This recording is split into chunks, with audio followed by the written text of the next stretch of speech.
जैसे कि आप लोगों को पता हो कि हम लोग स्टार्ट किए थे पार्ट 1, पार्ट 2 और आज हम लोग पार्ट 3 भी बना दिए हैं। और आप लोगों को एक बार और दे रहे हैं, आप लोगों को हैप्पी न्यू ईयर की हार्दिक शुभकामनाएं। और हम लोग इसमें दोनों साइड पहाड़ उसी तरह बना लेंगे, लाइक उसी तरह ज़्यादातर होगा। और इसमें एक लड़का हैंड, आप लोग पहले इसके वीडियो बाद मिले होंगे कैसे ड्राइंग है, तो उसको करने की कर, तो आप लोग कमेंट करके बता दीजिए कि कैसा लगा।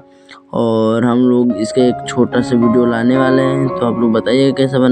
और गलती हो सकती है तो उसके लिए और आप लोग देखना, कमेंट करके बता दीजिएगा। और अगर इस वीडियो में ज़्यादा बैकग्राउंड म्यूजिक आए या कोई भी साउंड आए तो उसको छोड़ दीजिएगा। और क्योंकि मेरा वीडियो का ये ऑडियो एडिट पाया है तो इसमें वीडियो की आवाज़ कट भी सकती है, इसके लिए सॉरी। और आप लोग चैनल पर नए हैं तो वीडियो को लाइक कर दीजिए और चैनल को सब्सक्राइब कर दीजिए। और हम लोग स्टार्ट करते हैं।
हैं।